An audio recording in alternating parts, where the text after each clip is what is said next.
ओडिशार लोकंक मुख्यमंत्री मोहन चरण माझी पंचायत निर्वाचन को यथा समय करि पारिबे नाही। इतिमध्यरे राज्य निर्वाचन कमिशन स्पष्ट कर सारी जे फेब्रुआरी मास सुद्धा 2027 फेब्रुआरी मास सुद्धा ओडिशा रे पंचायत निर्वाचन हब नाही। पंचायत निर्वाचन जाइकरी 2027 मे मसीहा आड़कू हब, अर्थात 3-4 मास पंचायत निर्वाचन को घुंचई दिया जाइछि। खाली पंचायत निर्वाचन जदि घुंचिला तापरे पौर निर्वाचन मध्य घुंचिब। तेणु 2027 शेष भाग किंबा 2028 प्रथम भाग पर्यंत पंचायत एवं पौर निर्वाचन चलिब एवं 28 बेलू तो साधारण निर्वाचन भी आरंभ हो जाइथिबो। भारतीय जनता पार्टीर सरकार निर्वाचन को घुंचैचंती केवल गोटे कारणरू, सेटा होउची पराजयर भय। मोहन माझी भल भाबरे जानिचंती आज जदि निर्वाचन हुए भारतीय जनता पार्टी सबुठू सफा होइजिब। बीजेपी रो मुखपात्र माने बड़ निरीह मुखपात्र कहते आज्ञा आमर चली जनगणना चली SIR प्रक्रिया चली, तेणु पंचायत निर्वाचन को टिके घुंचई दिखाई। या पछरे किसी राजनीति नाई। विरोधी तुच्छारे गोटे राजनीति करछंती। हाँ आज्ञा विरोधी राजनीति करछंती, आपण तो बसिक आध्यात्मिक साधना करछंती। भारतीय जनता पार्टी जो शासन सेटा राजनीति नुह। भारतीय जनता पार्टी केवल आध्यात्मिकता करे, आध्यात्मिक अनुभव तांकर अछि तो से माने केवल प्रवचन दियंती, राजनीतिक भाषण तांकु जणा ही नहीं। केवल विरोधी माने राजनीति करंती। बीजेपी मुखपात्र माने केबे राजनीतिक वक्तव्य दियंती नहीं। आपण गोटे राजनीतिक दल, आपण शासन रे अछंती, राजनीति करिवे नहीं तो कौन करिवे? प्रवचन देवे?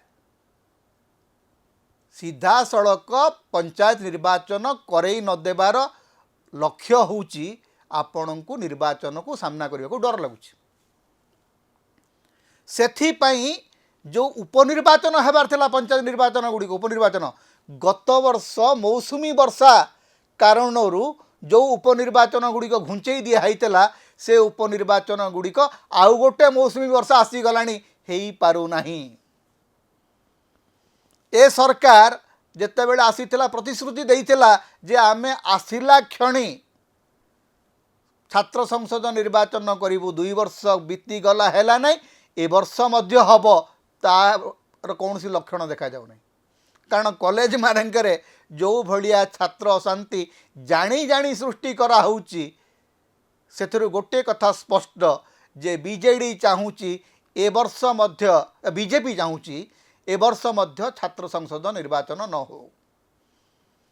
अर्थात निर्वाचन को जीवा पाई मोहन माझी को साहस कूलऊ नहीं। से जेकोसी निर्वाचन हो आज्ञा जनगणना चली पंचायत निर्वाचन को बंद करदे? आज्ञा पंचायत निर्वाचन होची गोटे गणतांत्रिक आवश्यकता। प्रति 5 वर्ष रे आपण पंचायत निर्वाचन करेंगे। आपण कौन साधारण निर्वाचन को घुंचई देवे? जनगणना अच्छी बोलिकी लोकों सहित खेल खेलुंट। पंचायत प्रतिनिधि पंचायत जनसाधारण सहित खेल खेलुंट। आप कहते कौन ना जनगणना चली, जनगणना चली मैंने कौन गणतंत्र पोस्टपोन? पंचायत निर्वाचन होची गणतांत्रिक आवश्यकता। जदि राज्य निर्वाचन कमिशन पंचायत निर्वाचन को घुंचौचंती ताहले से गणतंत्र, संविधान एवं पंचायती राज व्यवस्था सहित विश्वासघातकता करचंती। गोटे सरकार जी डरकूला, जे डरुची, जे छेरुआ सरकार लोकों को सामना करने जहाँ डर अच्छी सी चाहूँ निर्वाचन घुंची जाऊ। आप निर्वाचन घुंचई दौरान निर्वाचन घुंचेबार एकमात्र कारण होउची पराजयर भय बीजेपी को भयंकर मात्रा रे घारीची। राज्य रे लोकों को मिछ प्रतिश्रुति देइकरी सरकार को आसतिले एवं चारिआडू जो फीडबैक आसुची बीजेपी जानिची जे गोटिए भी जिला परिषद पाइबा तांका पक्षरे संभव हबो नाही। आपण देखिथिबे गोटे मजा कथा हिची पंचायत रे भारतीय जनता पार्टी बीजेडी रु 11 जन विधायक किणी पारला। जो विधायक मैंने निज दल सहित विश्वासघातकता करके बीजेपी को भोट देले किंतु 30टा जाक पंचायत समितिर अध्यक्ष आज बीजेडी सांगे अच्छा गोटे भी जिला परिषद को बीजेपी सरकार भांगी पारले नहीं 2 वर्ष अधिक हो गला गोटे जिला परिषद बीजेडी हाथ रू जाई नहीं 90 भाग पौरपाल आज बीजेडी हाथ में अच्छा बीजेडी सांगे अच्छा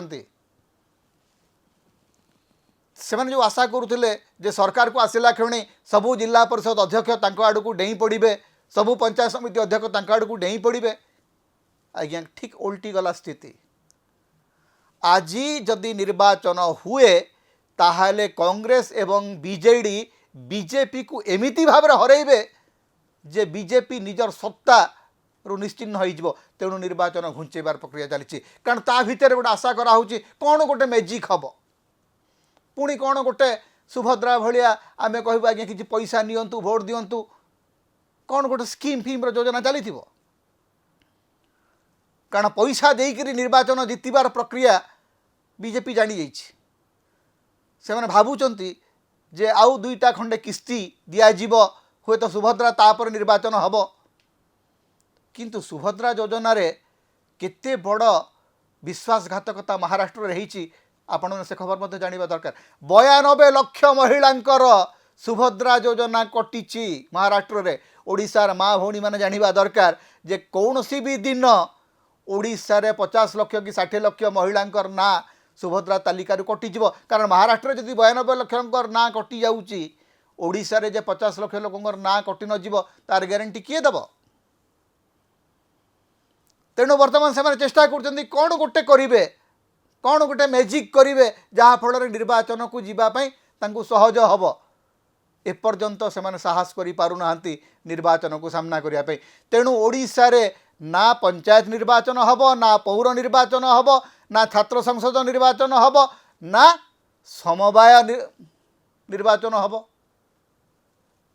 सीधा सड़क बीजेपी सरकार कौन सी निर्वाचन को सामना करने स्थिति रे नहीं कारण सरकार डरिकी अच्छी समता होची ओडिशार मुक्तिर स्वर सांविधानिक अधिकार एवं गणतंत्र स्वर तेणु समता को अधिक सहयोग करंतु अधिक सब्सक्राइब करंतु लाइक करंतु शेयर करंतु कमेंट करंतु आम चैनल रे आपण सदस्य भाव में जोग दे पारिबे आमको सुपर थैंक्स दे पारिबे समता को जेते प्रकार आपण सहाय्य करने को चाहती आपण करि परिबे आमको जदि किसी आर्थिक सहयोग आपण देबा को चाहती ताहले आमर फोन पे नंबर आम ये दौचु एथिरे आपण आमको आर्थिक सहयोग मध्य करि परिबे।